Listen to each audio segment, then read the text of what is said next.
Assalamualaikum warahmatullahi wabarakatuh. Kali ini kami kelompok 4 ditugaskan untuk membuat proyek industrial control. Soalnya diambil dari LKS tahun 2018.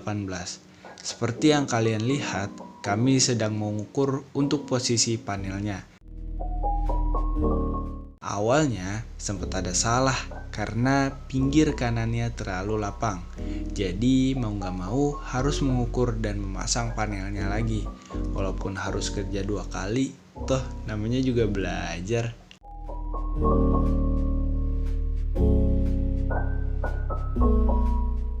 Karena hampir mirip, kadang kami saling koreksi dengan kelompok 5. Tapi ya tetap bagusan mereka. Hehehe.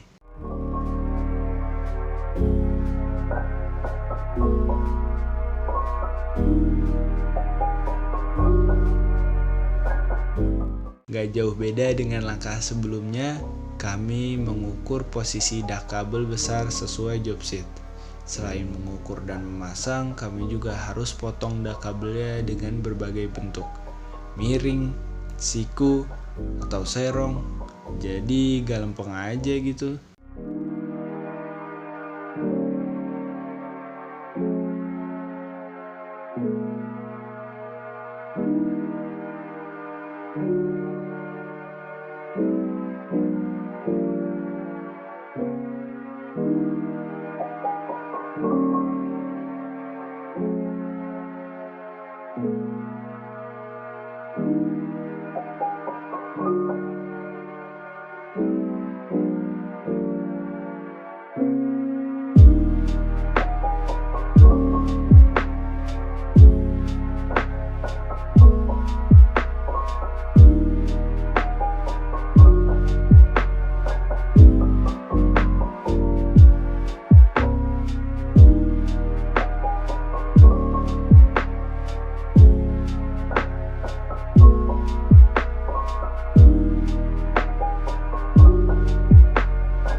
Yap, seperti di title yang muncul, kami sedang mengukur untuk dak kabel yang kecil. Lumayan tricky sih, tapi tetap seru kok. Untuk proses dak kabel kecil dan besar itu sama. Yang membedakan itu jumlah dak kabel kecil lebih banyak daripada dak kabel besar.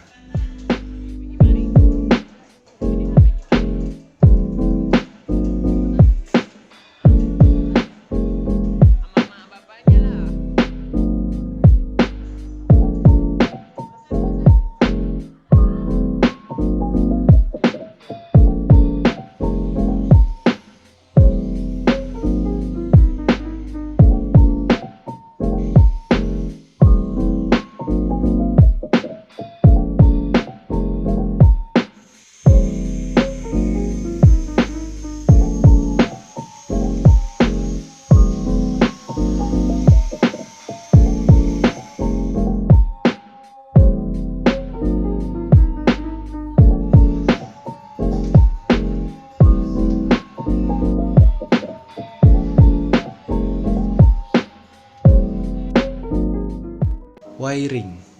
Ya, proses ini lumayan makan waktu karena ada beberapa kesalahan yang harus dibenahi. Mungkin karena komponen yang dipakai itu banyak, jadinya ada beberapa kabel yang salah pasang, sehingga gak berfungsi ketika diprogram. Untungnya gak dikasih waktu.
Setelah ini akan ada penjelasan tentang cara kerja proyek kami.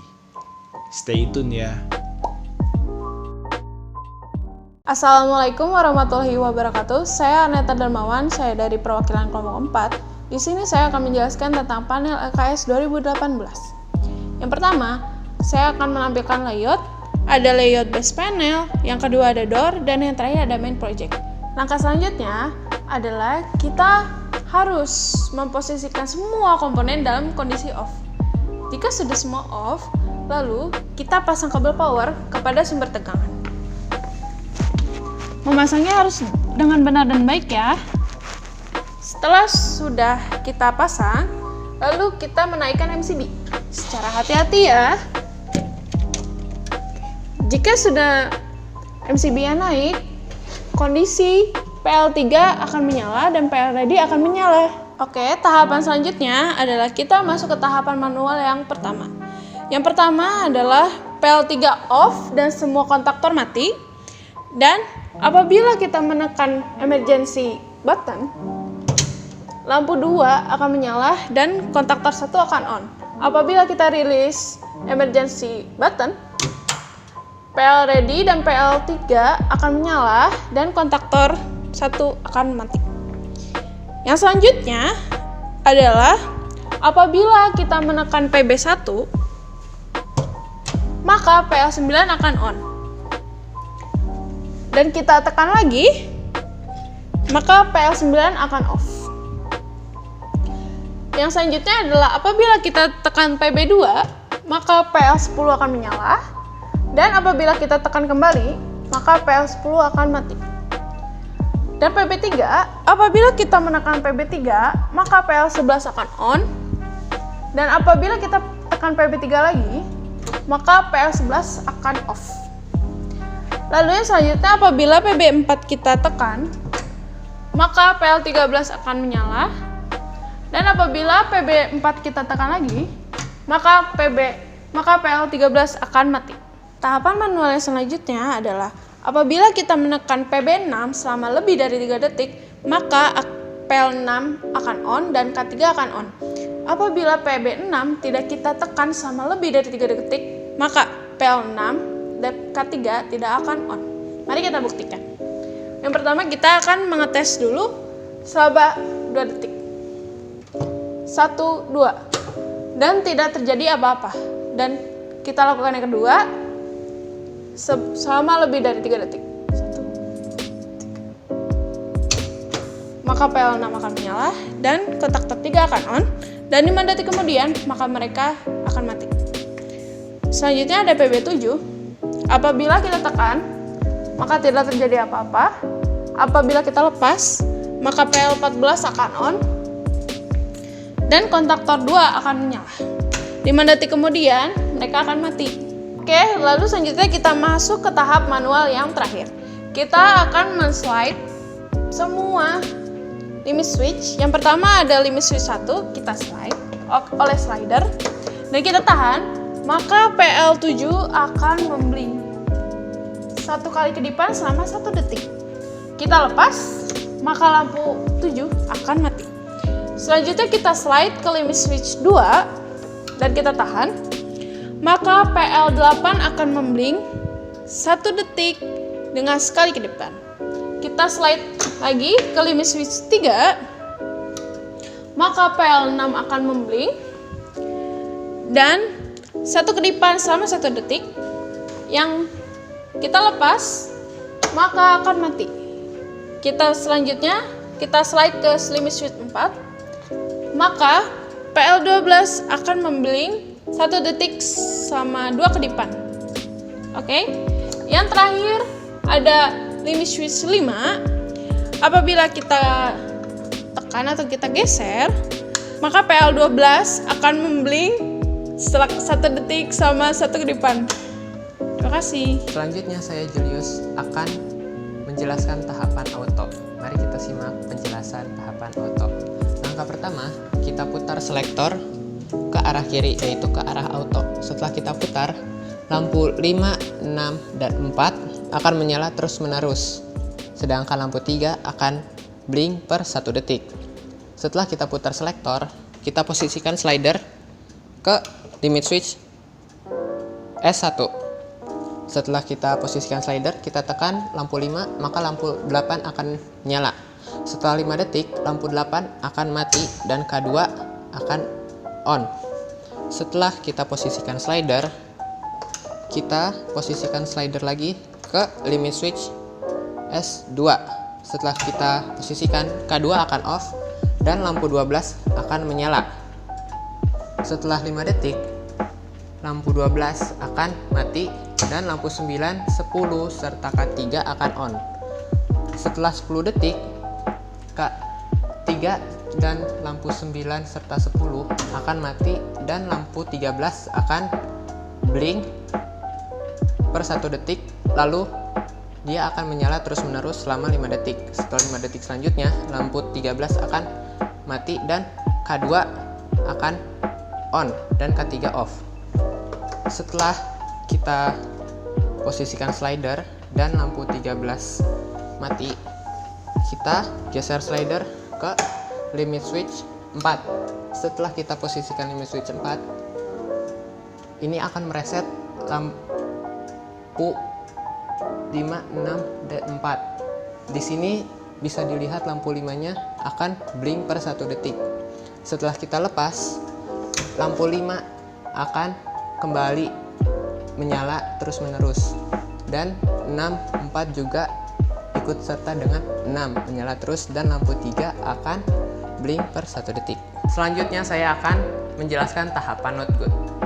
Mari kita simak penjelasan tahapan not good. Pertama, kita posisikan slider ke S2, tetapi tidak kita tahan selama 5 detik. Kita akan langsung menggesernya saja. Maka lampu 12 akan blink 2 kali per 1 detik selama 5 detik, dan lampu 11 akan menyala dan K2 akan menyala.